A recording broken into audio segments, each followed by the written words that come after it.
Sam's Garage, presented by HEMSAW.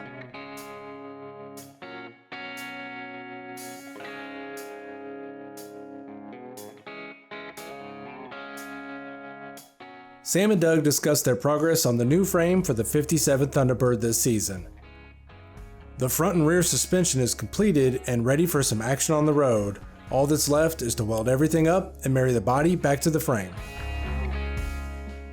Talk about a sleeper, right? From the outside, it's going to look like a Thunderbird. It is. And underneath, you're going to have every new amenity that you would have today's cars. Yep. The chassis, the suspension, the peace of mind, the safety, the braking, all that. The adjustability in the system, because I know you love to set up your car and really have a spirited drive when you drive your cars. Yeah, I do. So having all this alignment, adjustability, really knocks it out the park. Yeah, you know, there's some wonderful roads around here to take this thing on a spin, and we've learned so much building this chassis. I mean, all of the design work, we designed it all in SolidWorks.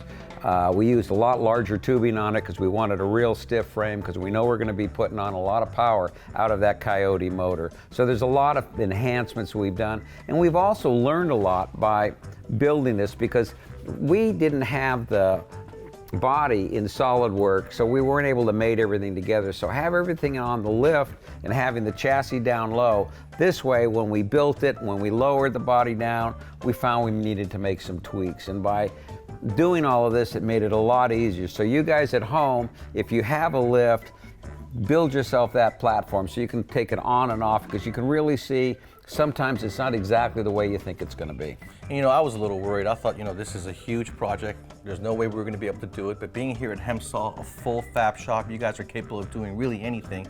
And with two talented people like Ron and Joe, this actually was a pretty easy job. We had to make some changes while we went along, but that's what trial and error is about right there. Exactly, yeah. And I want to thank Justin at Scott's Hot Rods and Customs for knocking out the front end and the 4-link for the rear. He knocked it out in record time for Doug and I.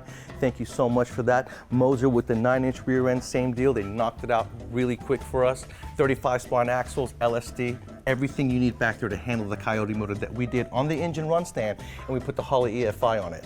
Yeah, and the other thing is we've got everything tacked into place, everything hung. Now what we've got to do is we've got to finish welding it up.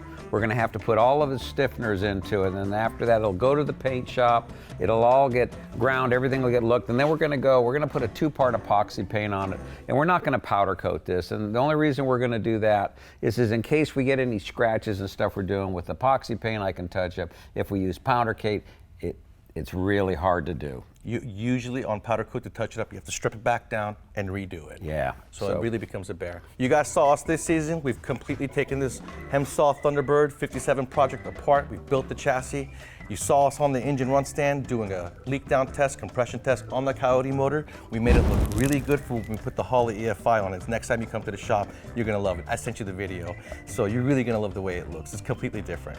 American Powertrain is gonna supply us with a TKX compact 5-speed transmission that's gonna fit in our tunnel. We've already got the hole. Right.